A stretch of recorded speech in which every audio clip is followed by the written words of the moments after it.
이번 영상의 주제는 발전 가능성이 높은 상승세 대학교입니다. 이런 내용을 다루면 특정 대학 훌리로 오해받는 경우가 많아서 웬만하면 안 올리려고 했는데 요청이 하도 많아서 한번 정리해봤습니다. 수험생들이 대학 진학할 때 발전 가능성만 보고 진학하진 않겠지만 무시할 순 없는 노릇이죠. 물론 하나의 가능성이기 때문에 확실하지 않다는 점을 유념하시기 바라고 영상은 그냥 참고용으로만 보시길 바랍니다. 대학 급간이란 게 그렇게 쉽게 변하진 않거든요. 여기서 언급되는 대학교들도 급간이 바뀔 일은 드물지만 동 라인대에선 충분히 상승할 것으로 예상되는 대학들입니다. 초등학생도 볼 수 있도록 쉽게 설명해 드릴 테니까 웬만하면 끝까지 봐주시길 바랍니다.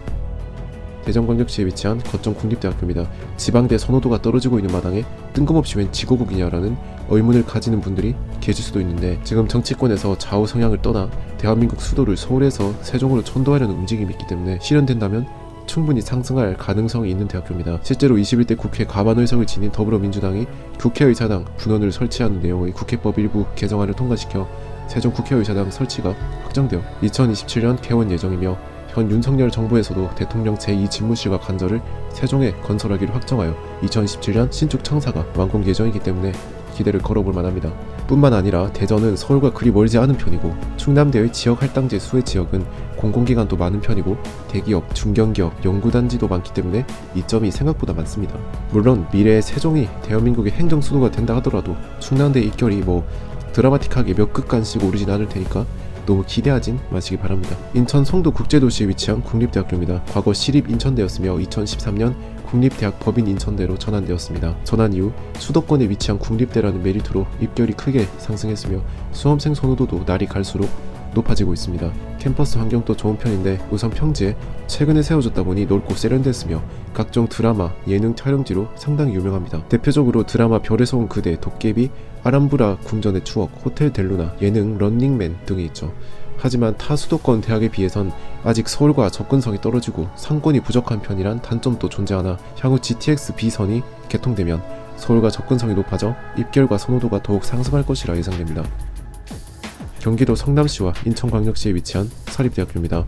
발전 가능성이 높은 대학을 이야기할 때 무조건 거론되는 대학 중 하나인데요. 가장 큰 장점으로 강남, 잠실과 가깝기 때문에 롯데월드까지 20분이면 갈 수 있어 웬만한 인서울대학보다 인프라가 좋습니다. 또한 의대, 한의대, 약대를 보유하고 있으며 자대 병원으로 길병원이 있고 교통도 상당히 좋습니다. 학교 안에 수인 분당선 가천대역이 있으니 더 이상 설명이 필요 없죠. 이런 장점들로 인해 수험생 선호도는 날이 갈수록 높아지고 있습니다.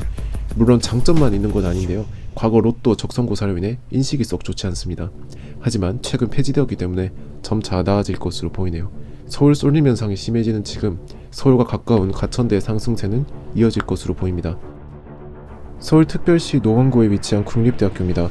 과거 서울산업대였으며 2012년 일반대로 전환했습니다. 일반대 전환 이후 서울에 위치한 국립대란 메리트로 입결이 눈에 띄게 상승했습니다. 캠퍼스도 평지에 넓은 편이고 신축 건물들이 많아 이쁘다는 평이 많으며 여러 드라마 촬영지로 쓰여 유명합니다. 대표적으로 응답하라 1997, 치인트 등이 있죠. 국립대라 학비도 저렴하고 공대 중심이다 보니 아웃풋도 좋아 수험생들의 선호도는 날이 갈수록 상승하고 있습니다. 단점으론 과거 산업대였기 때문에 입시에 무관심한 기성세대 인식과 인지도는 낮은 편이나 점차 나아지고 있으며 노원구에 위치하고 있어 인프라가 살짝 떨어집니다. 그럼에도 서울 쏠림 현상이 날이 갈수록 심해지고 있기에 인서울 국립대란 메리트를 지닌 과기대의 상승세는 이어질 것으로 보입니다.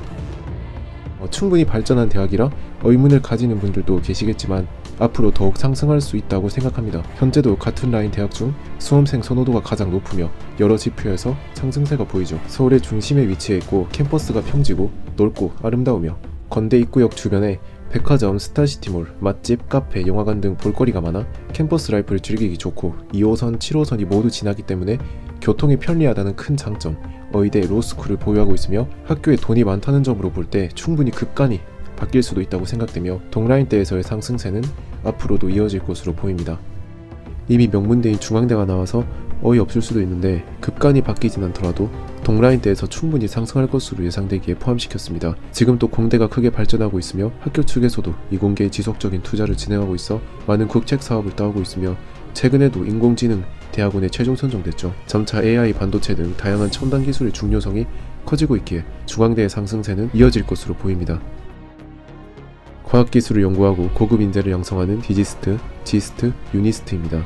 가기원은 대학교가 아니라서 여기 포함시킬까 고민을 했는데요. 앞으로 발전 가능성이 충분하고 수험생들의 선호도 또한 높기 때문에 포함시켰습니다. 국제정세가 변함에 따라 이공계 인재 양성의 중요성이 커지고 있습니다. 주변국인 일본, 대만, 중국만 보더라도 이공계 인재 확보에 사활을 걸고 있죠. 그러나 한국은 이공계 인재 확보에 큰 어려움을 겪고 있는 상황인데요. 우리나라 자연계 최상위권 인재들은 대부분 의대 약대로 진학하는 상황이기 때문이죠. 그렇기에 최근 과기정통부에선 한국과학영재학교를 대상으로 과기원 조기 진학 과정을 시범 도입했으며 예산도 아낌없이 투입하고 있습니다. 그렇다 보니 당연히 발전 가능성이 높을 수밖에 없죠. 해가 거듭될수록 국가에서 과기원에 막대한 투자를 지속할 것이고 이는 국가 균형 발전과도 밀접한 관련이 있습니다. 서울 쏠림 현상이 지속되며 지거국 포함 지방대학이 몰락하는 현재 지방에서 인서울 명문대와 견줄 수 있는 곳은 의치항과 과기원밖에 없습니다. 그렇기 때문에 앞으로 국가에서 꾸준히 관리하며 발전시킬 것이라 예상됩니다. 여기까지 발전 가능성이 높은 상승세 대학들에 대해서 알아보았습니다. 여기서 언급된 대학 이외에도 발전 가능성이 높은 대학들이 많이 있으나 우선 가장 유력한 후보들만 모아봤습니다. 시대의 흐름에 따라 족보처럼 외우던 대학 서열은 소형고를 제외하면 아주 조금씩 바뀌고 있습니다. 향후 10년 이내로 어떻게 바뀌게 될지 저도 꽤 궁금하네요. 그럼 영상 잘 봐주셨다면 구독과 좋아요 부탁드립니다. 감사합니다.